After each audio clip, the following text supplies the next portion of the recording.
అవినీతి ఉదంతం భారతదేశ న్యాయ వ్యవస్థకే కలంకంగా మారిందని సిపిఐ జాతీయ కార్యదర్శి డాక్టర్ కె నారాయణ అన్నారు.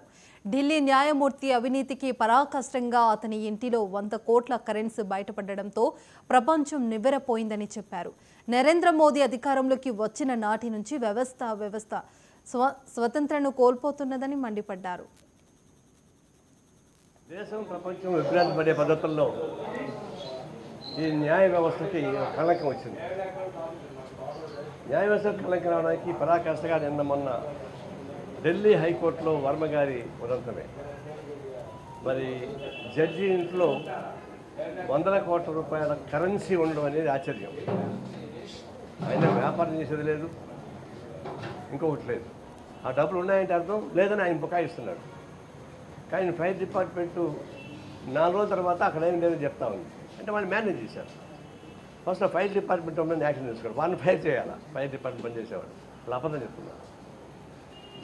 ఫోటోలు కనిపిస్తున్నాయి, కాళ్ళని కట్ల కనిపిస్తున్నాయి, కానీ నేను అబద్ధం అని చెప్పడానికి వీలు లేదు.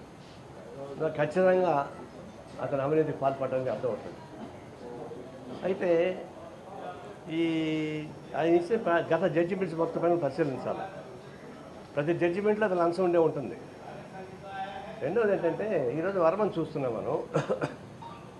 అసలు బీజేపీ గవర్నమెంట్ కేంద్రంలో వచ్చి మొదలుకొని మోడీ ప్రధానమంత్రి మొదలుకొని కూడా జ్యుడిషియరీ మీద పెత్తనం ఎక్కువైంది. వాళ్ళు పెత్తనం ఎంత సాగిస్తున్నారంటే వాళ్ళకి అనుకూలంగా జడ్జిమెంట్ ఇస్తే వాళ్ళందరూ రాజ్యసభకు పోతున్నారు, రాష్ట్ర గవర్నర్లు అవుతున్నారు, తర్వాత స్పెషల్ ఇన్ఫర్మేషన్ డిపార్ట్మెంట్కి పోతున్నారు, పెద్ద పెద్ద పోస్టులు పోతున్నారు. దేశం ప్రపంచం విభ్రాంతిపడే పద్ధతుల్లో ఈ న్యాయ వ్యవస్థకి కళంకం వచ్చింది.